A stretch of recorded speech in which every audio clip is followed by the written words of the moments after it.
વિદ્યાર્થી મિત્રો, જય સ્વામિનારાયણ. આગળના ચેપ્ટરમાં આપણે હકાર વાક્યનું પેશી જોયું. હવે આપણે નકાર વાક્યનું પેશી જોઈશું.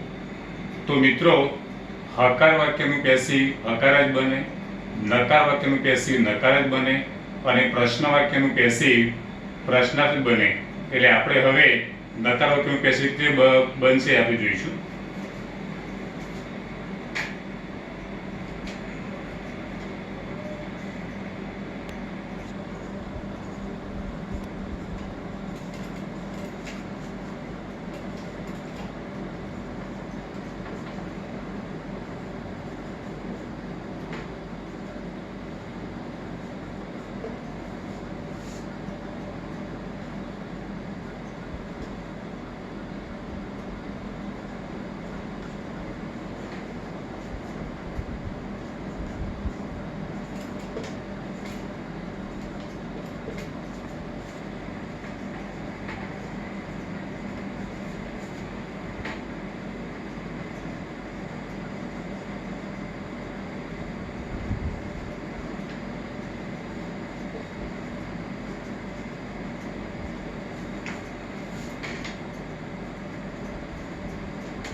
તો મિત્રો, સેન્ટેન્સીસ આપણે આ પ્રમાણે લખી આવીએ.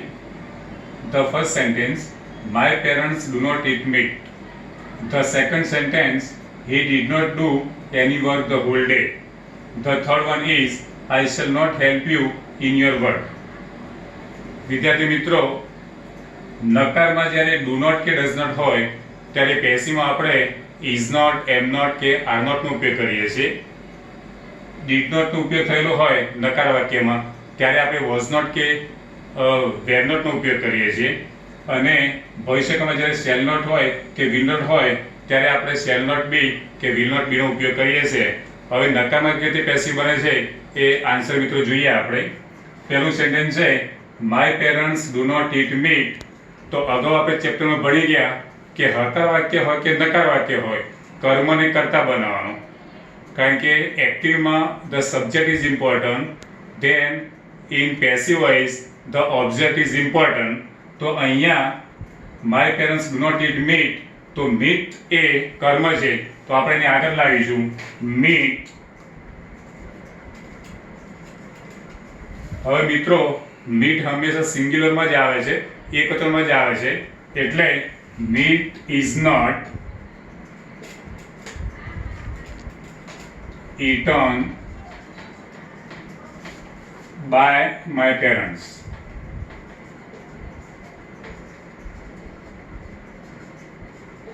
તો એનો આન્સર આ રીતે બન્યો, meat is not eaten by my parents. મારા માથે દ્વારા માંસ ખવાતું નથી. The second sentence, he did not do any work the whole day. હવે એક મિત્રો, તમે અહીંયા એની વર્ક છે કર્મ છે. ઘણા વિદ્યાર્થીઓ શું કરે, એની વર્ક અહીંયા સીધું લાવે છે, કર્મ તરીકે મૂકે છે. પરંતુ મિત્રો એવું નથી. એની એ કોઈ પણ ક્રિયાપદ પછી જ આવતું હોય, એ એની વન હોય કે એનીથિંગ હોય કે એની હોય, એ હંમેશા ક્રિયાપદની પાછળ આવે.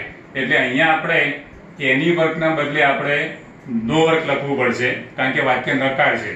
ઘણા મિત્રો શું કરે, any work was not done by him the whole day, વાક્ય ખોટું પડશે.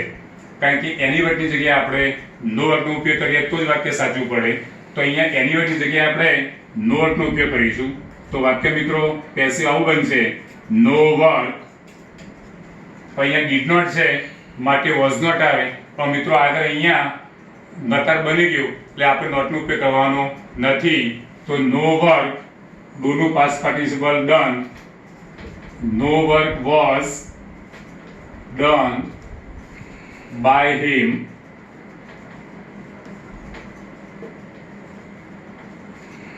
the whole day. ઘણા વિદ્યાર્થીઓ શું કરે, અહીંયા નોટ પણ લખે અને નોટ પણ લખે. બે નકાર ભેગા ના થાય મિત્રો, તો અહીંયા વાક્ય શું બન્યું?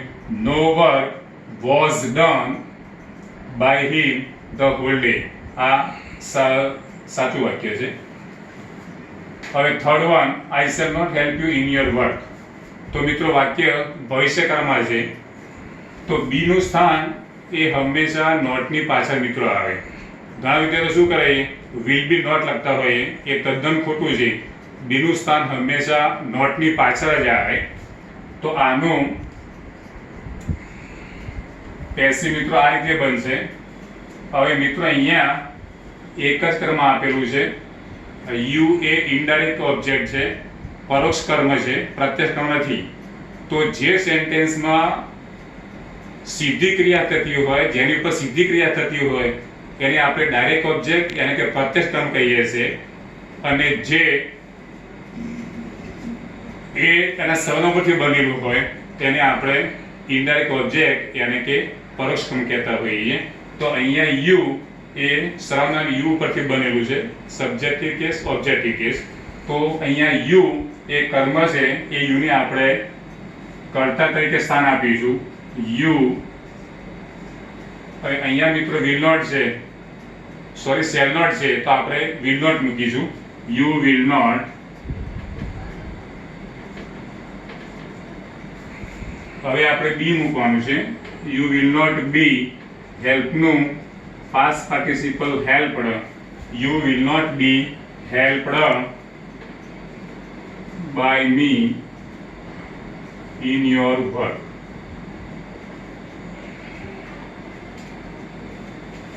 તો મિત્રો આ રીતે પેસિવ થઈ ગયું એનું. I shall not help you in your work. You will not be helped by me in your work. ઘણા વિદ્યાર્થીઓ શું કરે, you will be not helped, be સીધું મૂકે, ખરેખર ખોટું છે.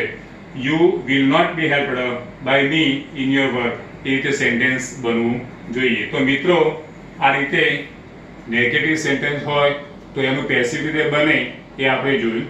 હવે મિત્રો આપણે પ્રશ્નાર્થ વાક્યનું પેસિવ જોઈશું.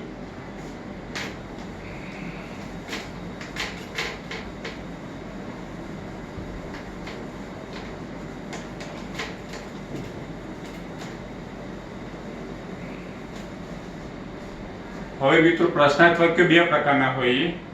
એક તો એક પ્રશ્નનો જવાબ હા કે નામાં આવે એવું પ્રશ્નાર્થ વાક્ય હોય, અને બીજો પ્રશ્નાર્થ વાક્ય એ ક્વેશ્ચન વર્ડ જેવા કે who, what, when, where, why, how, which, whom, how much, how many, આ બધા પ્રશ્નાસૂચક શબ્દો વડે બનેલું હોય.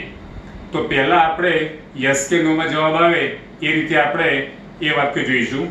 ત્યારબાદ ક્વેશ્ચન વર્ડથી શરૂ થતા વાક્ય જોઈશું આપણે. તો એક વાક્ય સમજાવું તમને પહેલા.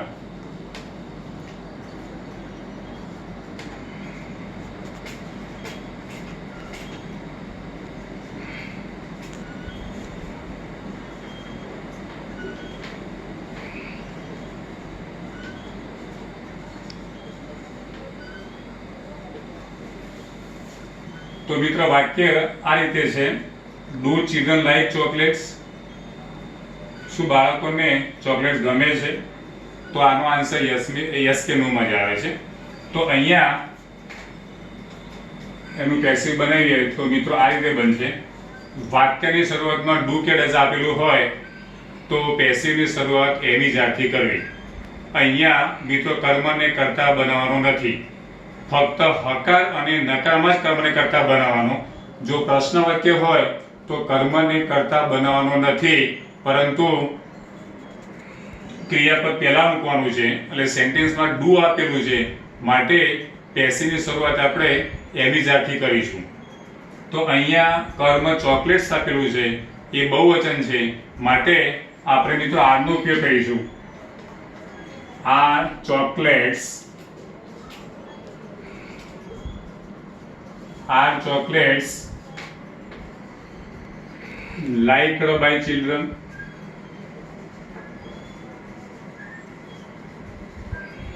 ક્વેશ્ચન માર્ક મૂકવાનું. ક્વેશ્ચન માર્ક ના મૂકીએ મિત્રો તો અડધો માર્ક્સ કપાઈ જાય. એ ક્વેશ્ચન માર્ક કમ્પલસરી મૂકવાનું. તો do children like chocolates? Are chocolates liked by children? નકાર વાક્યની શરૂઆત ડીકથી થઈ હોય તો પેશિવની શરૂઆત વોઝ કે વેરથી કરવી, અને પ્રશ્ન વાક્યની શરૂઆત શેર અથવા વિલથી થઈ હોય તો આપણે પેશિવની શરૂઆત પણ શેલ કે વિલથી કરવી.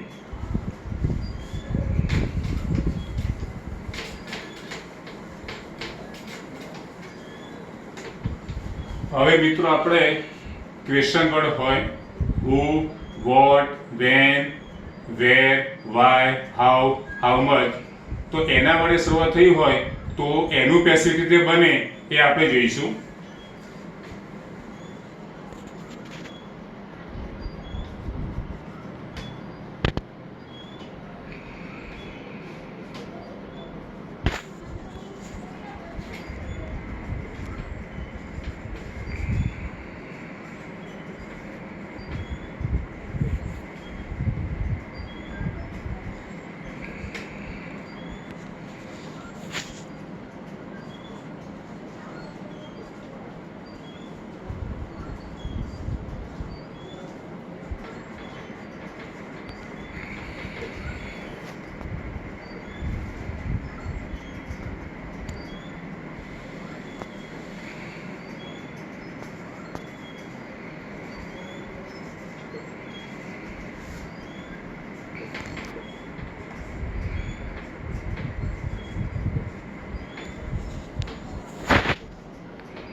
પહેલું વાક્ય છે મિત્રો હુ broke there glass.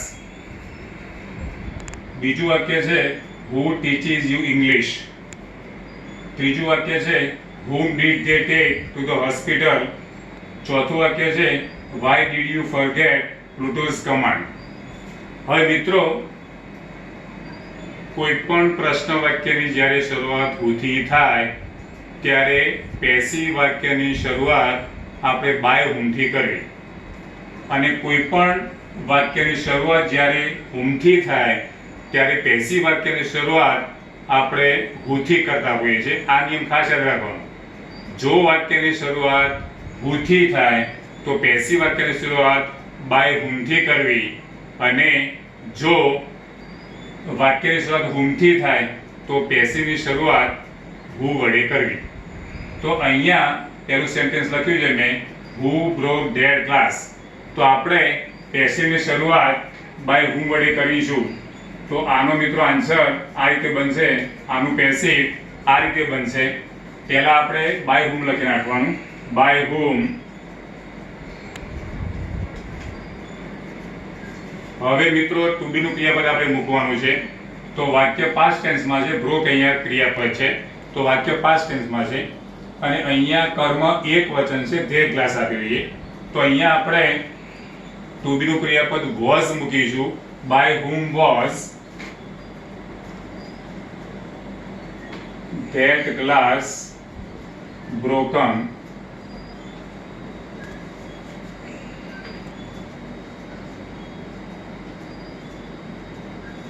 Question mark. તો વાક્ય બની ગયું મિત્રો, by whom was that glass broken. હવે વિદ્યાર્થી મિત્રો તમે ક્યાં ભૂલ કરો છો એ તમને કહું. ઘણા વિદ્યાર્થીઓ શું કરે, by whom was broken that glass. આ વાક્ય તદ્દન ખોટું છે. એટલે આ રીતે વાક્ય ન બને.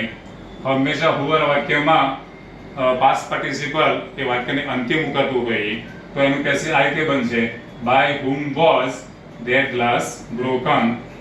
Second sentence who teaches you English.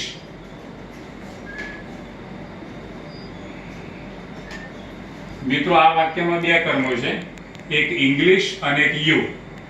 English ઉપર સીધી ક્રિયા થાય છે તો એ ડાયરેક્ટ ઓબ્જેક્ટ એને કે પ્રત્યક્ષ કર્મ કહીએ છીએ આપણે એને, અને યુ એ ઇનડાયરેક્ટ ઓબ્જેક્ટ છે એને કે પરોક્ષ કર્મ છે.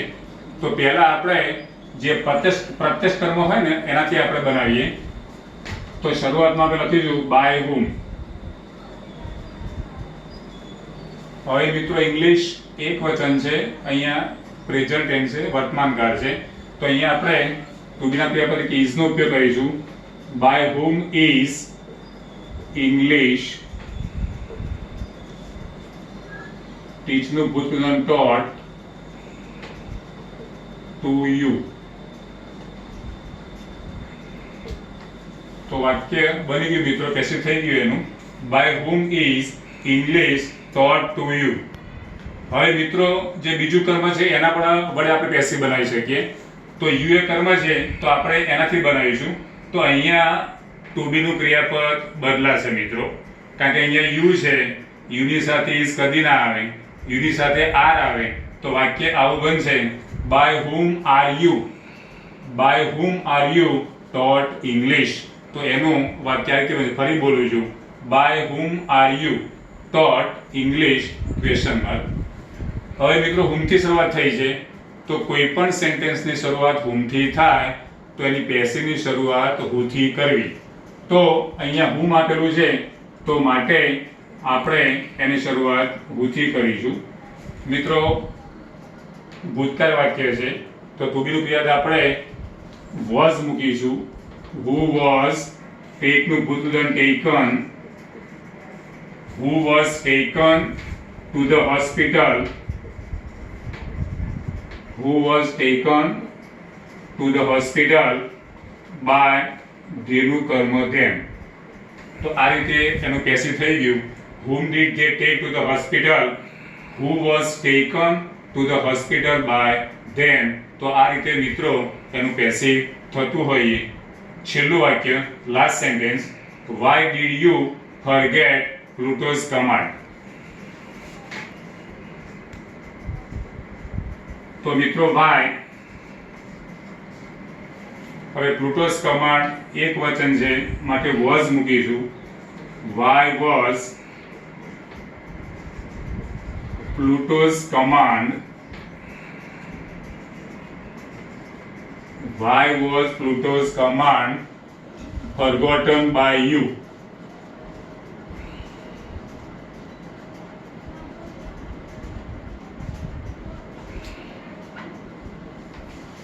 તો મિત્રો આ રીતે પેસિવ થઈ ગયું.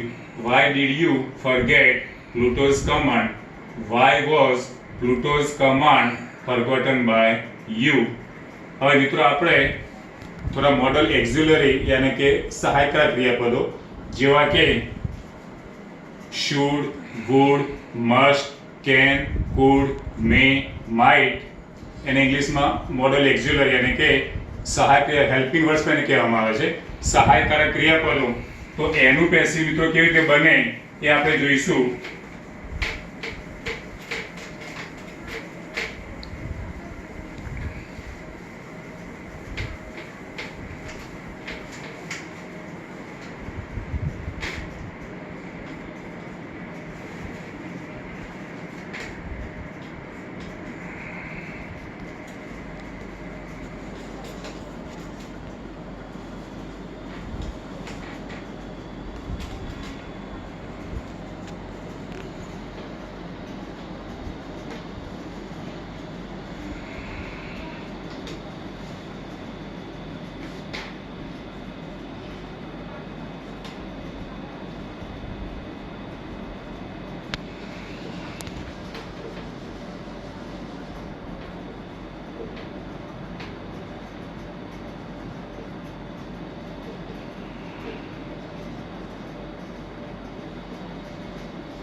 You must do this sum. Can you translate this sentence into English? You should not waste water. મિત્રો જે તે ભવિષ્યકાળમાં આપણે બીનો ઉપયોગ કરતા હતા એ જ રીતે મોડલ એક્ઝિલરી હોય તો એમાં પણ આપણે બીનો જ ઉપયોગ કરવાનો. મસ્ટ હોય તો મસ્ટ બી મૂકવાનું, મે હોય તો મે બી મૂકવાનું, કેન હોય તો કેન બી મૂકવાનું, કુડ હોય તો કુડ બી મૂકવાનું, શુડ હોય તો શુડ બી મૂકવાનું અને વુડ હોય તો વુડ બી મૂકવાનું. તો અહીંયા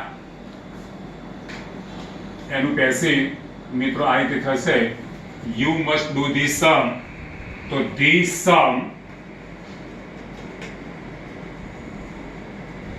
must be,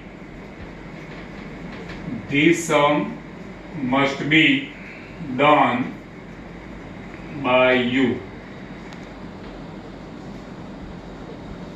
મિત્રો ગાવી શું કરે, મસ્ટ નો આપણે ઇનડાયરેક્ટ માં હેડ ટુ કરીએ છીએ, એટલે ગાવી તેઓ જે ઇનડાયરેક્ટ નિયમ હોય ને એ યાદ રાખતા હોઈએ તો વાક્ય એવું બનાવે છે, this sum had to be done by you. ખોટું વાક્ય છે મિત્રો. મસ્ટ નો આપણે મસ્ટ બી કરવાનું છે, હેડ ટુ નથી કરવાનું. You this sum must be done by you. તો આ રીતે મિત્રોનું પેસિવ બનશે. બીજું વાક્ય, can you translate this sentence into English?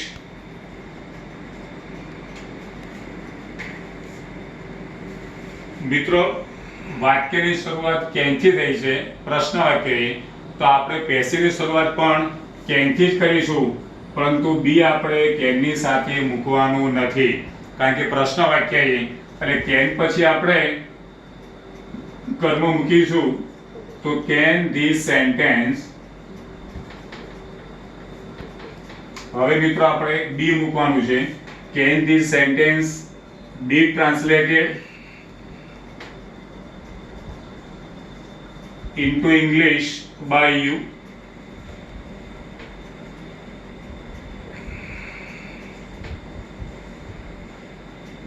તો મિત્રોનું પેસિવ આ રીતે બની ગયું. Can this sentence be translated into English by you? આ રીતે ના બનાવવું હોય તો બીજી રીતે બનાવી શકીએ આપણે. Can this sentence be translated by you into English? એ રીતે પણ મિત્રો આપણે બનાવી શકીએ છીએ. ત્રીજું વાક્ય, you should not waste water. મિત્રો આપણે પાણીનો બગાડ ન કરવો જોઈએ, કારણ કે જળ એ જીવન છે મિત્રો, પણ ઘણા લોકો આપણે જોઈએ છે કે પાણીનો બગાડ કરતા હોઈએ છે. તો અહીંયા વોટર એ કર્મ છે, તો વોટરને આપણે આગળ લઈશું. Water should not be, water should not be wasted, water should not be wasted by you. આ રીતે મિત્રોને પેસિવ થઈ ગયું, water should not be wasted by you. ઘણા મિત્રો શું કરે, water should be not wasted. મિત્રો તદ્દન ખોટું છે. બી નું સ્થાન હંમેશા નોટ ની પાછળ આવે. તો water should not be wasted by you. અને છેલ્લો તમને કરતા અનનોન હોય, આપણે જાણતા ન હોય, એનું પેસિવ રીતે બને એ આપણે જોઈશું મિત્રો.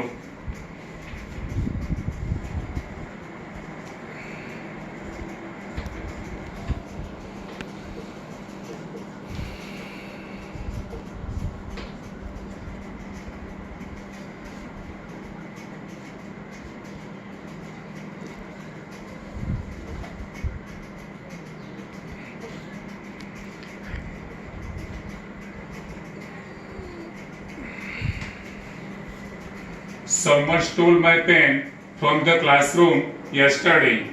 ગઈકાલે મારી પેન મિત્રો ચોરી ગઈ. કોણ ચોરી ગઈ આપણે જાણતા નથી, તો કરતા અનનોન છે. તો જ્યારે જ્યારે કરતા અનનોન હોય ત્યારે એવા કર્તાનો પેસિવમાં ઉલ્લેખ થતો નથી. તો આનું મિત્રો આ રીતે પેસિવ બનશે, my pen,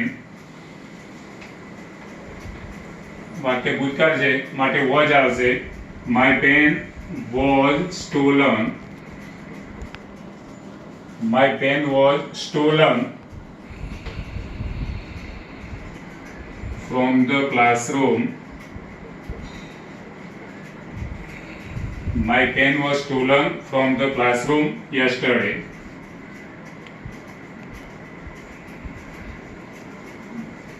તો વાક્ય મિત્રો આ રીતે બની ગયું, someone stole my pen from the classroom yesterday. My pen was stolen from the classroom yesterday. ફરી મિત્રો તમને યાદ દેવડાવું છું કે yesterday નું previous day નથી કરવાનું, કારણ કે આ પેસિવ હોય છે. ઘણા વિદ્યાર્થીઓ અમે જોઈએ છે કે યસ્ટરડે પ્રીવિયસ ડે લખતા હોઈએ. ઇનડાયરેક્ટમાં મિત્રો આપણે યસ્ટરડે પ્રીવિયસ ડે કરીએ છીએ, પરંતુ આમાં યસ્ટરડેનું પ્રીવિયસ ડે કરવાનું નથી કારણ કે આ પેસિવ હોય છે. એટલે વાક્ય આ રીતે બની ગયું, my pen was stolen from the classroom yesterday. મિત્રો બાય સિમ્બોલ લખવાની જરૂર નથી કારણ કે કર્તા અનનોન છે. જ્યારે અનનોન કરતા હોય ત્યારે અનનોન કર્તાનો પેસિવ વોઇસમાં ઉલ્લેખ થતો નથી. People speak English all over the world, તો એનું પેસિવ આપણે એ રીતે કરીશું કે English is spoken all over the world by people. By people લખવાની જરૂર નથી કારણ કે આખા ઓલ ઓવર વર્લ્ડમાં ઇંગ્લિશ બોલાય. એટલે એનું પેસિવ આપણે એવી રીતે કરીશું કે English is spoken all over the world. આ રીતે એનો આપણે પેસિવ કરતા હોઈએ છીએ.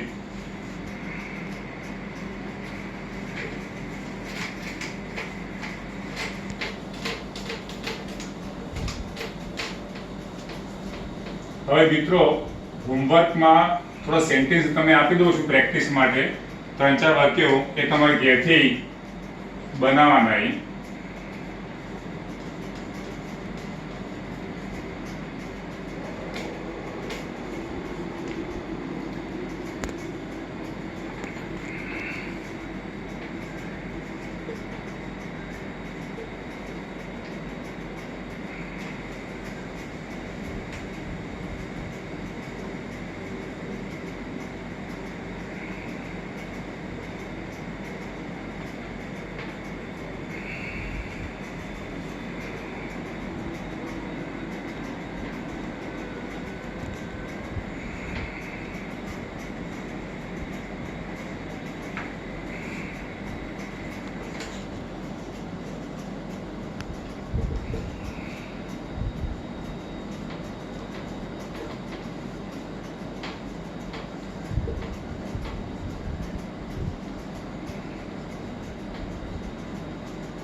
તો પ્રેક્ટિસ માટે મિત્રો તમને હોમવર્ક માટે થોડા સેન્ટેન્સ આપ્યા.